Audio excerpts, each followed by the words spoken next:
من المشرق نذهب إلى المغرب. هذه المظاهرات لماذا تتجدد يعني رغم كل وعود الإصلاح؟ للأسف الشديد صحيح أن الكثير من المراقبين كانوا متفائلين بعد إعلان الدستور الجديد والمصادقة عليه منذ حوالي 3 أشهر.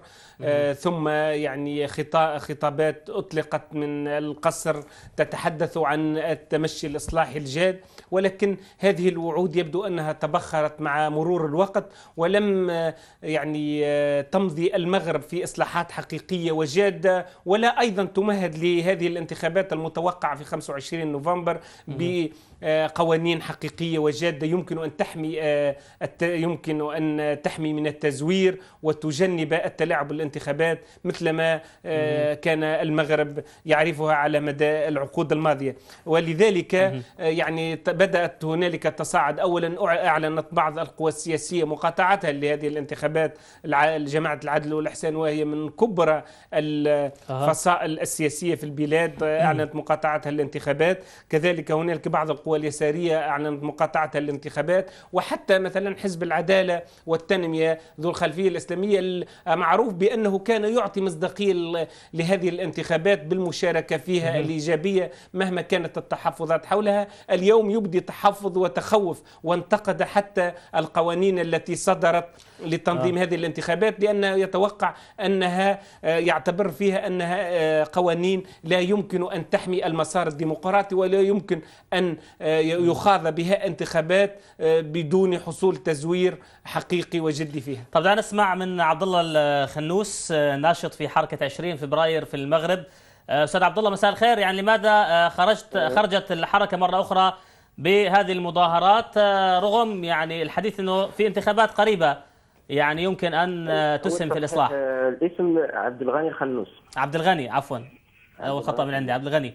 بداية اسمح لي سيدي الكريم أن فضل. أهنئ الشعب الليبي الشقيق على نجاحه في الإطاحة بأحد رؤوس الاستبداد في مجتمعاتنا، ونرجو الله تعالى أن يتعزز أمل باقي الشعوب في الانعتاق من الاستبداد الذي جثم طويلا على صدور الملايين المقهورة.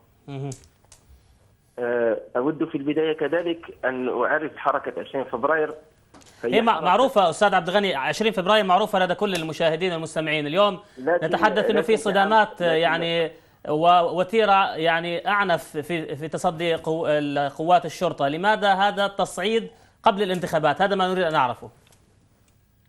هو مرتبط، هذا التعريف مرتبط بالتصعيد الذي شهدته مسيرات يوم الأحد المنصرم.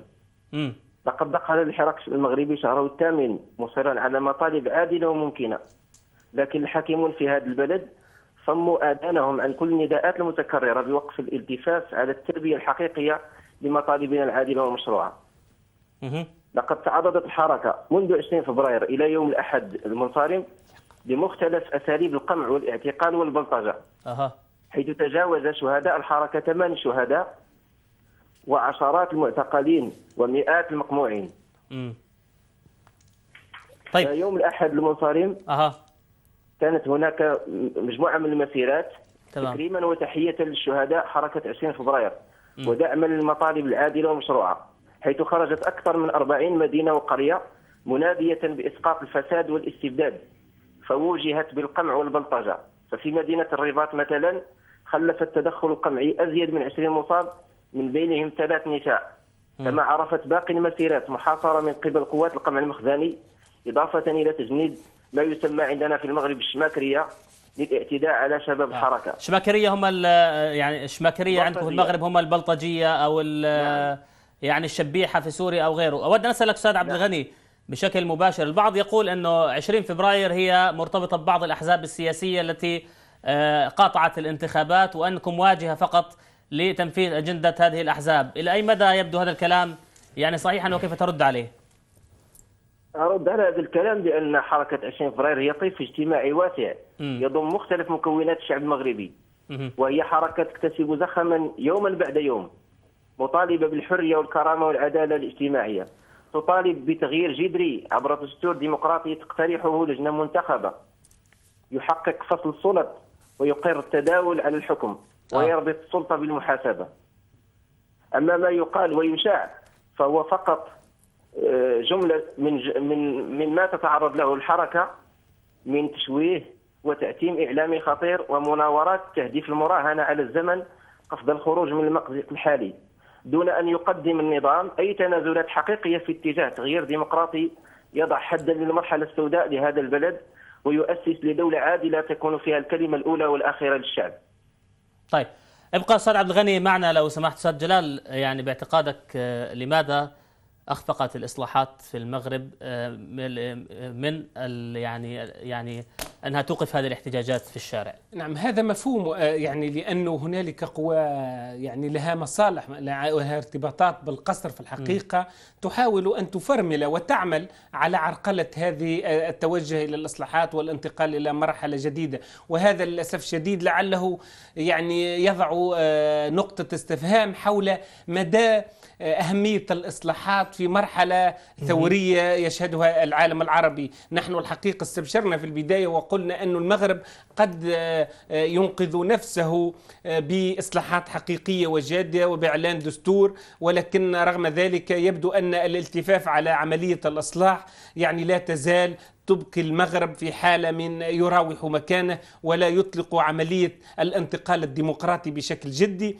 وهذا في الحقيقة تقف وراءهم مجموعة من القوى التي ارتبطت مصالحها بهذا النظام وبواقع هذا النظام وبهذه المعادلات القائمة اليوم، وبالتالي تحاول أن تربك هذه، بل يعني وقع التوجه أخيرا إلى تحالف هذه القوى السياسية في تحالف يضم 8 قوى سياسية على رأسها حزب الأصالة والمعاصرة، وهي قوى في الحقيقة يعني غير متحمسة كثيرا لهذه الإصلاحات وغير متحمسة للمضي في تنفيذها أو المساهمة فيها، وبالتالي بالعكس إعلان هذا التحالف كأنه مثل ردة على التوجه الديمقراطي، جعل قوى سياسية كانت تثق في هذه الإصلاحات وفي إمكانية أن تخرج بالمغرب من الوضع الذي هي فيه، يجعلها تتشكك ويجعلها تتحفظ على وبعضها دعا إلى مقاطعة الانتخابات رغم أنه كان معول أنها تشارك. لكن أستاذ عبد الغني، الآن في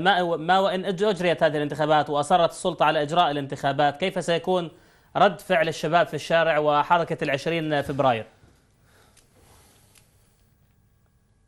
أستاذ عبد الغني، التي مزمع تنظيمها يوم 25 نوفمبر ما هي إلا حلقة من حلقات مسلسل قمع الشعب المغربي، حيث نسجل نحن الشباب المغربي بمرارة مهزلة الدستور الممنوح يوم 1 شهر 7 2011، حين زورت وزارة الداخلية الإرادة الشعبية بإعلانها النسبة الاستبدادية التي مقتتها الشعوب. هذه النسب مقتتها الشعوب. في ظل هذه الأجواء يتوج مسلسل تضليل بالإعلان عن إجراء انتخابات برلمانية سابقة لأوانها في سياق بنية دستورية وسياسية مستبدة. يا أخي، إن الانتخابات في الأنظمة الديمقراطية مناسبة يسترجع الشعب من خلالها سيادته، فيحاسب من كان انتخبه في عملية انتخابية سابقة.